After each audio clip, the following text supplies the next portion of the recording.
High court के अहकामात की रोशनी में आज हमने इमरान खान साहब से मुलाकात करने के लिए पूरी कोशिश की। रात से लगे हुए थे, रात से जो जेल के अहकाम हैं उनसे हम रब्ता कर रहे थे कि हमारी मुलाकात करवाई जाए, जो कि कानूनी तौर पर हमारा हक़ है। खान साहब से पावर ऑफ अटॉर्नी साइन करवाने हैं और उनसे केसेस के हवाले से इंस्ट्रक्शंस लेनी है, जो कि कानूनी तौर पर हमारा हक़ है। लेकिन शायद वो पिछली प्रेस कॉन्फ्रेंस की वजह से आज जो है हमें इजाज़त नहीं दी गई, बल्कि सिर्फ ये कहा गया कि बीबी साहिबा को अलाउ है और आप नहीं मिल सकते, आप अगले हफ्ते आइएगा। तो हमारी तरफ से किसी तरह से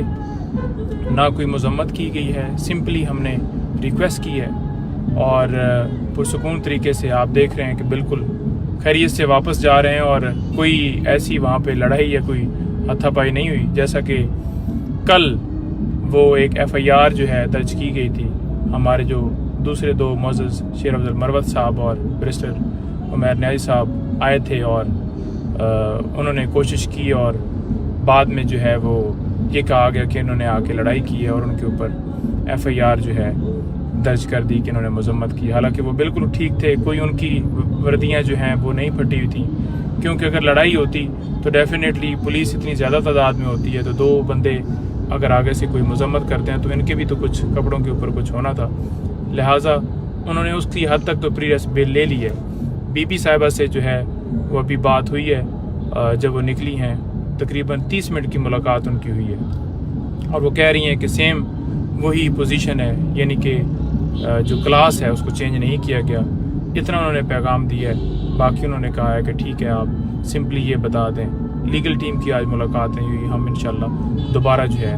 वो कोशिश करेंगे। लेकिन इस्लामाबाद हाई कोर्ट ने जो ऑर्डर दिए उस पर कंप्लाइंस करवाना, उसका हुक्म मानना जेल हकाम की ड्यूटी थी, जो कि नहीं माना गया।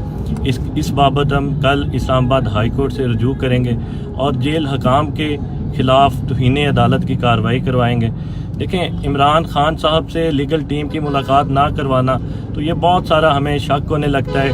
कि जो जैसा इमरान खान साहब के साथ जेल में गैर इंसानी सलूक किया जा रहा है, किस तरह उनको एक सेल में रखा जा रहा है कि शायद उस तरह के सेल में दहशत गर्दों को भी नहीं रखा जाता। तो ये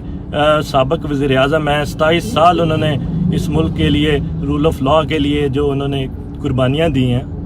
तो ये सोचना चाहिए अदालतों को भी कि किस तरह उनके अहकामात को हवा में उड़ा दिए जाते हैं।